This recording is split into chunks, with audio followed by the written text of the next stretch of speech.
Bonjour tout le monde et bienvenue à InfoStat Express en ce 22 octobre 2024. L'auteure Christine Gilliet a tout récemment sorti son dernier livre qui s'intitule Alentour, paru dans les éditions Tonka francophones. Un livre qui parle sous forme de tanka, des instants de son quotidien de 12 années rythmés par les saisons et qui évoque son chemin de vie qui l'a amené à s'ancrer dans une petite forêt près d'un fleuve. Au terme de cette aventure presque immobile, une nouvelle boucle s'ouvre dans son esprit nomade. Nous avons eu le plaisir de l'accueillir dans nos studios pour en discuter.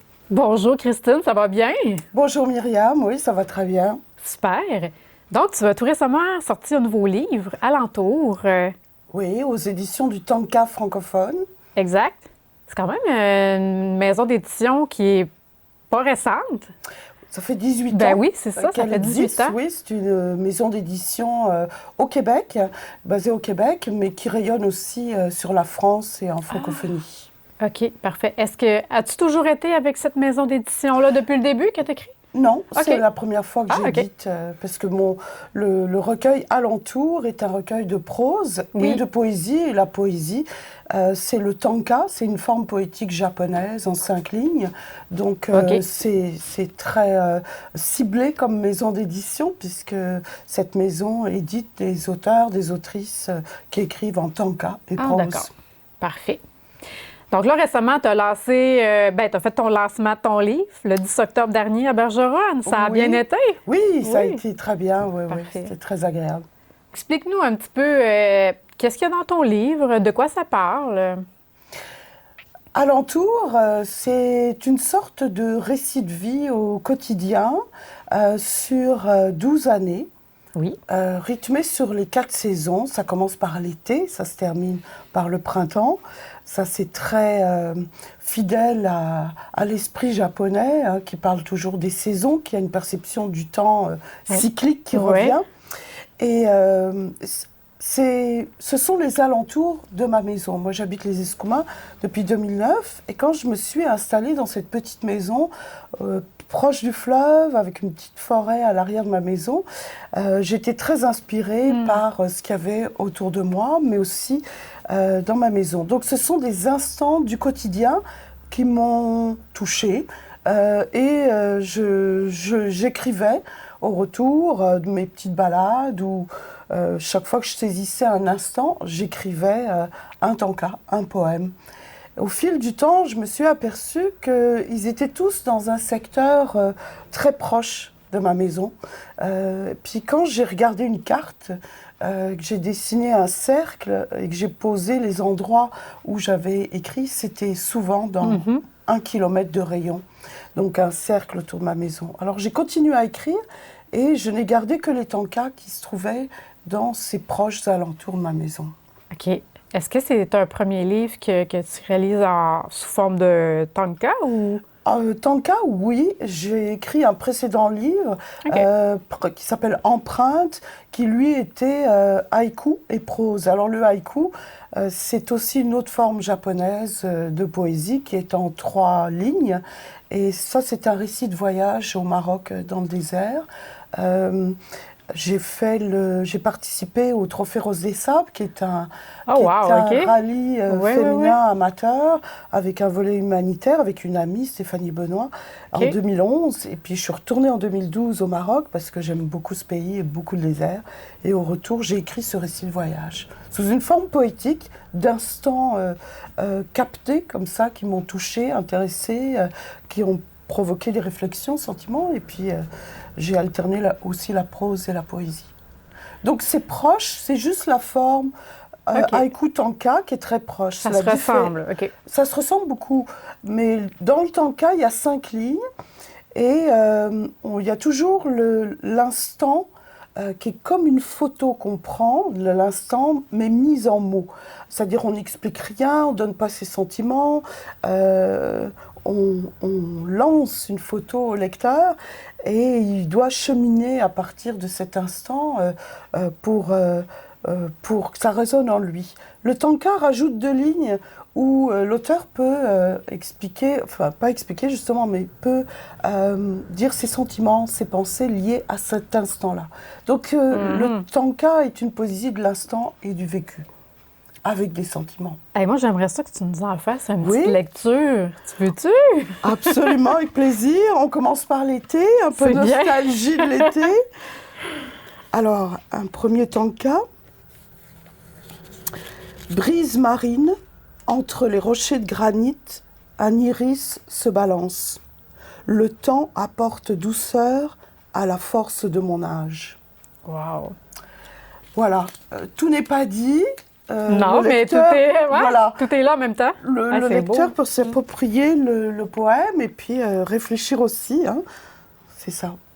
Donc souvent, dans le tanka, il y a ce qu'on appelle la rencontre de 2 mondes, qui est fait de contraires ou d'opposition. Donc les rochers de granit, c'est la force, la solidité à travers le temps, et un iris qui se balance. Vous savez, ces iris qui poussent dans rien, dans des petites failles de rochers. Il y a même, on se demande où est la terre d'ailleurs. Oui. Ben, ça semble très fragile, puis la moindre brise le fait bouger. Donc ça, de voir, j'aime beaucoup ces iris entre les rochers de granit. Quand je les vois, ça me touche toujours beaucoup et ça a cheminé dans mon esprit et je me suis dit, bah, l'âge que j'ai aujourd'hui, bah, voilà, je suis faite autant de force que de douceur. Oui. Oui, je comprends. C'est non, mais beau. Merci. On peut passer à l'automne, non? Ben oui, on continue. Ok. Un extrait de la prose. Le sous-bois, son odeur humide revenue. Les arbres murmurent des secrets. Le vent rafale, le vent tempête. 1 ou 2 bouleaux, 2 ou 3 épinettes seront arrachés à la terre et à leur vieillesse. Un mélèze prendra la forme du vent. Précédé d'un tanka. Mais pas sur l'estran des laminaires échoués en ligne pointillée. D'une marée à l'autre, le doute de ton retour. Fait que là, on comprend la nature, le bois, comme tu expliquais tantôt, là. C'est ça. C'est là. On a la forêt, présent, le oui. bois, c'est l'automne. Et puis, quand je me balade sur la plage, en bas de chez moi, l'estran, c'est ça, la mer est plutôt marée basse. Il reste des laminaires et puis je marche et puis je vois ces lignes pointillées, voilà, ça chemine dans mon esprit, ça me renvoie à quelque chose, à une attente. Bien, je voulais que tu nous parles un peu de ton parcours aussi. Oui. Qu'est-ce qui t'a fait commencer l'écriture au tout départ? Moi, j'ai fait des études littéraires en France, OK. et philo et lettres. Et j'ai toujours plus ou moins écrit de la poésie, des nouvelles. Mais je me sentais comme encombrée par mes études de lettres. Et ça ne me convenait pas. Alors j'écrivais, mais je laissais ça toujours dans des cahiers ou des disques durs d'ordinateur. Et j'ai eu un déclic en 2007 quand j'ai commencé, alors que je vivais déjà au Québec, à temps plein. J'ai participé au camp Haïku. C'est un camp littéraire sur la poésie japonaise qui se déroulait à Baie-Comeau, sous la direction de Francine Chicoine. Et puis j'ai découvert cette forme poétique qui me convenait tout à fait. Fait que ça t'a suivi tout le long, cette... OK. Absolument. OK, Et OK. ça m'a permis de rejoindre ce que j'avais au fond de moi, de comment je voulais écrire et quoi. C'est-à-dire en très peu de mots, aller à l'essentiel et laisser le reste au lecteur. Et me dégager de la poésie classique avec le lyrisme, les sentiments, les métaphores. C'est ça. Et ça m'a accompagnée, bien sûr, dans l'écriture des haïkus. Ensuite, les tankas que j'ai découverts, mais aussi dans l'écriture de nouvelles et l'écriture d'un roman que je suis en train de terminer. OK. Et ça me convient tout à fait. Super. Là, je crois que tu vas être à Baie-Comeau aussi pour présenter, pour lancer ton livre. C'est pas vraiment un lancement. OK. Je pars vendredi matin participer à un déjeuner littéraire, justement rejoindre les amis haïkistes et écrivains de tanka. C'est un moyen de partager avec toutes ces personnes que je connais depuis des années. C'est un déjeuner littéraire qui a lieu une fois par mois, puis ça fait bien longtemps que je n'y suis pas allée. Dans un café? Dans un café, OK, oui, OK. c'est ça. Et puis je verrai si je fais un lancement plus tard. Voilà, je suis assez bousculée en ce moment, alors Oui. j'y vais une étape à la fois. C'est bien correct. Eh bien, écoute, Christine, merci beaucoup d'être venue Oui. nous en parler. OK. Et puis, Bienvenue. on invite les gens à lire. Oui, le livre, vous pouvez le commander en librairie, Oui, OK. ici au Québec, en France, dans la francophonie. Vous pouvez aussi le commander auprès de l'éditeur, les éditions du Tanka francophone, Oui. via son site web. Moi, j'en ai Toi, bien t'en as signé. aussi? OK. On peut me contacter OK. par exemple, ma page Facebook ou mon site web d'écrivaine, christinegillier.com. Mhm. Et ça sera aussi à la librairie du Centre Archéotopo, OK. mais qui est fermée pour la saison Oui. d'hiver, donc à partir de mai prochain. Super. Je vous remercie beaucoup de m'avoir reçu. Ça fait plaisir. Merci. Merci. Le gouvernement du Canada et du Québec annonce la tenue des consultations publiques conjointes cet automne sur le projet d'agrandissement du parc marin du Saguenay-Saint-Laurent. Ces échanges ont mené donc à une proposition sur des nouvelles limites afin de rehausser la protection du beluga, des rorquals et des zones côtières herbacées. La population est invitée à participer à ces consultations qui se tiendront du 21 octobre au 13 décembre 2024. Les consultations s'adressent à toute personne intéressée, donc les participants pourront s'informer et donner leur avis à partir du site web dès maintenant et auront jusqu'au 13 décembre 2024 pour le faire sous forme d'un sondage. Également, les personnes ou organismes qui désirent déposer un mémoire pourront aussi le faire sur le site web parcmarin.qc.ca/consultation. Allergie Québec invite la population à peindre une citrouille turquoise ou à apposer l'affiche de l'initiative sur leur porte d'entrée pour indiquer qu'ils offrent des gâteries non alimentaires aux enfants allergiques lors de la célébration de l'Halloween le 31 octobre prochain. Cette fête s'avère souvent un moment difficile pour les enfants souffrant d'allergie, vu la distribution de produits potentiellement allergènes qui tend à les mettre à l'écart des festivités. Cette année encore, parents, voisins, amis et commerçants sont invités à participer en grand nombre à la 8e édition de l'initiative #MaCitrouilleTurquoise pour leur montrer qu'ils font partie de la fête. Lancée aux États-Unis en 2014, cette initiative compte déjà sur la participation d'une quinzaine de pays. Dans le cadre d'une 23e édition de la Semaine nationale de l'action communautaire du 21 au 25 octobre 2024, les organismes d'action communautaire autonomes s'affichent et s'affirment d'un bout à l'autre du Québec. C'est sous le thème « Nous sommes communautaires autonomes » pour prendre conscience de la contribution unique de 54 000 travailleuses et travailleurs au développement social et économique du Québec. Parfois invisibles, mais toujours là, les 4 500 organismes d'action communautaire autonome sont au cœur des communautés de toutes les localités et régions de la province, tissant le filet social depuis plus de 50 ans et travaillant sans relâche pour bâtir une société où les droits de tous sont pleinement respectés, dont la télévision régionale fait partie.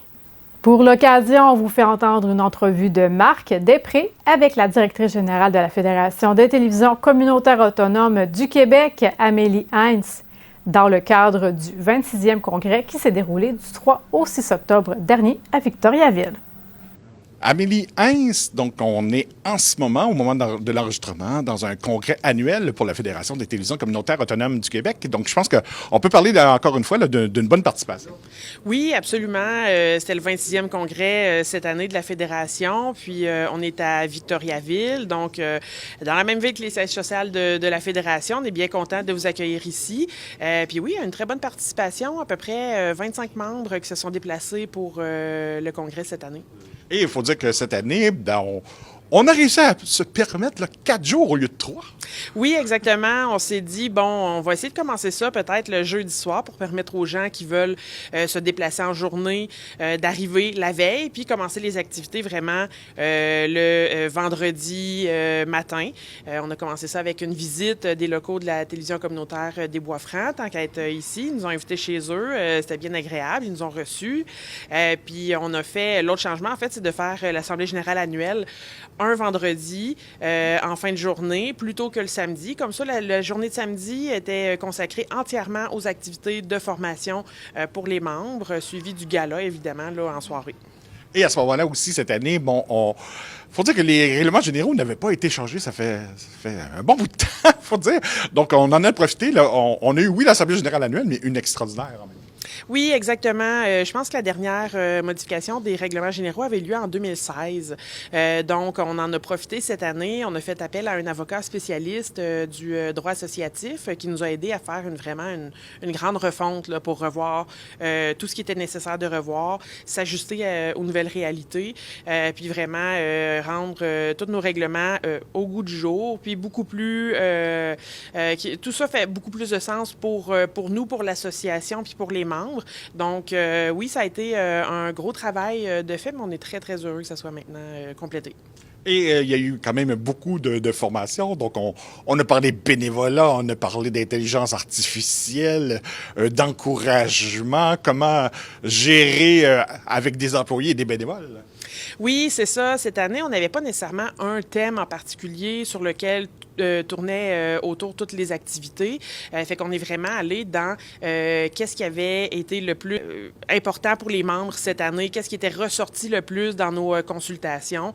Donc, on a pu recevoir Marlène Fournier du RABQ qui est venue nous parler justement du bénévolat, de l'implication, du recrutement, puis de des attentes des bénévoles. Ce matin, on recevait la Factory qui a fait un grand atelier sur la créativité. Ça a été super intéressant de pouvoir travailler en groupe, en sous-groupe, sur comment amener notre créativité à être matérialisée dans chacune de nos organisations. C'était vraiment très intéressant, puis je pense qu'ils ont très bien adapté leur contenu à nos besoins, en s'informant à l'avance, en regardant ce que nos télévisions faisaient, puis je pense qu'on s'est fait des nouveaux fans. Et à ce moment-là, bon, lorsque l'on fait un bilan aussi, bon, on remarque juste à côté de nous de nouveaux outils là, pour s'identifier, donc avec le thème de la télévision qui ose. Donc, comment on résumerait la dernière année? Une année qui a définitivement focusé sur mettre l'accent sur ce que font les télévisions et chercher à les faire connaître à l'extérieur des réseaux actuels. Donc, c'est pour ça qu'on a développé des nouveaux outils pour le grand public, pour aller vers les gens puis leur faire connaître la télévision communautaire, parce qu'il y en a beaucoup qui ne savent même pas qu'ils ont des télévisions sur leur territoire. Donc, ça va être ça l'objectif, là, cette année en particulier. On va mettre un gros blitz là-dessus. On va demander de l'aide de toutes nos télévisions pour embarquer avec nous, pour faire rayonner la télévision communautaire partout au Québec. Et déjà, on peut en glisser un petit mot. On invite fortement les gens à surveiller la date du 21 novembre prochain. Il va se passer quelque chose de spécial. Oui, exactement. Donc, ça va être la journée mondiale de la télévision. Donc, il va y avoir des choses qui vont être annoncées bientôt. Puis, c'est ça, on va lancer une grande campagne. On aimerait beaucoup que tous les membres participent. Puis, c'est ça, on a hâte de faire découvrir ce que nos membres font. Puis, c'est pour ça qu'on a opté pour le slogan « La télévision qui ose ».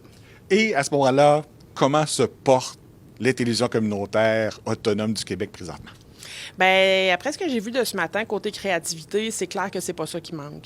Évidemment, bon, il y a toujours des enjeux de financement, ça changera pas, on continue à travailler là-dessus, mais c'est pas ça qui va nous arrêter. Puis moi, j'étais quand même contente de voir ça, parce que c'est plate de focusser toujours sur le négatif, c'est le fun de voir aussi le positif. Puis on a des télévisions extrêmement créatives qui sont passionnées, puis ça, je suis extrêmement contente de le voir, puis j'espère que le Congrès aura permis aux gens que ça aura permis de les motiver pour le reste de l'année. Parce que bon, tout le monde est convaincu de l'importance ici des télévisions communautaires, donc on se doit de les garder vivantes et actives. Oui, exactement. Ben oui, c'est ça. Puis le noyau de nos télés, ben c'est les travailleurs, c'est les bénévoles. Donc, je pense que c'est important de continuer à les soutenir. Puis nous, c'est ce qu'on veut faire aussi à la Fédération.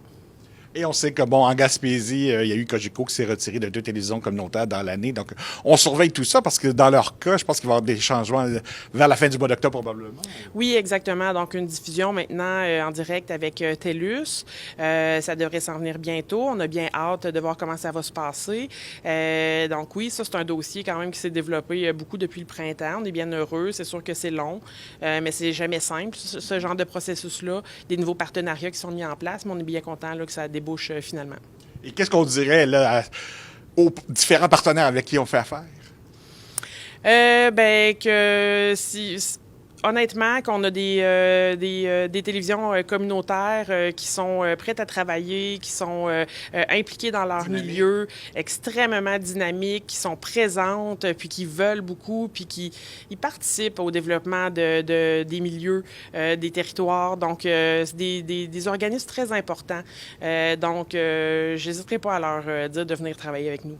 Et à ce moment-là aussi, en termes d'information, là, c'est plus qu'essentiel parce que dans la grande majorité des cas, lorsqu'il n'y a pas de télévision communautaire qui se présente sur les points de presse ou pour couvrir les événements locaux, les autres médias souvent sont absents. Oui, c'est ça. C'est sûr que nous, on a l'avantage d'être présents dans plusieurs territoires qui sont souvent désertés par les grands réseaux parce que le territoire du Québec, c'est quand même grand, on ne se le cachera pas. Donc, nous, on est présents. On est implantés dans les milieux, donc ça fait longtemps. Les gens ont confiance en nous. Donc, c'est clair que le service qu'on offre, on le fait bien. Puis, on est un des derniers bastions, effectivement, de la nouvelle, de l'information ultra-locale en particulier, qui a été délaissée par les grands réseaux, faute de moyens, faute de désir d'investir là-dedans.